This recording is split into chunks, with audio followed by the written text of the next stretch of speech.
আমি ছাত্রলীগের রেদওয়ান হোসেন আসিফের কারণে নির্যাতিত হয়েছি। আমি যে 17 বছর পর্যন্ত যে আওয়ামী লীগের দ্বারাই নির্যাতিত হয়েছি, সেই আওয়ামী লীগ কিভাবে ছাত্র দলের কমিটিতে আসে, তাই আমি জোর দাবি করে বলতেছি যে তার বহিষ্কার চাইতেছি। ওদের দেশের বাড়িতে কিছু বললে কইতো কি আমাদের জন্ম থেকে আওয়ামী লীগের ঘরে জন্ম, সেই আওয়ামী লীগের ঘরে জন্মর ছেলে কিভাবে আজকে ঢাকা উত্তর মহানগরের ছাত্র দলের সহসভাপতি পদ কিভাবে পা।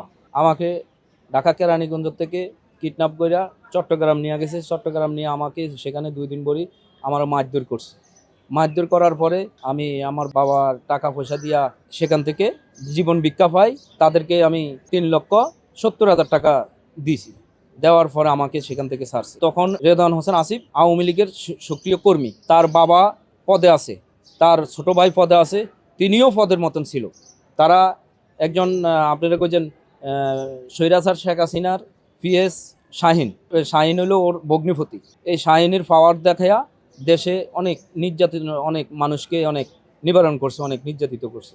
আমি ওই নির্যাতনে আমি শিকার হয়েছি কয়েকবার, একবার দুইবার না, আমি 3, 4, 5 বার ওদের দ্বারাই আমি নির্যাতিত হয়েছি। টাকাটা নিছে আসিফ, আসিফের বাবা, আসিফের ছোট ভাই, এরা সবাই মিল্লা নিছে। আমার গ্রামের বাড়ির যত নেতাকর্মী আছে, ইউনিয়ন পর্যায়ের নেতাকর্মী আছে, তারা অবগত, এটার বিষয় নিয়ে তারা জানে। মাননীয় প্রধানমন্ত্রী বরাবর আমি বলতেছি যে এই জিনিসটা দ্রুত দেইকা ব্যবস্থা নেওয়ার জন্য, তাকে পদের থেকে বহিষ্কার করার জন্য।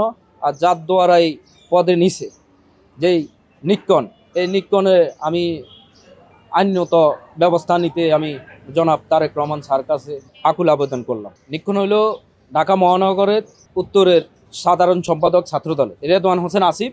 তার হাত ধরে এই আমাদের বিএনপি ছাত্রদলের পদোন্নতি পাইছে।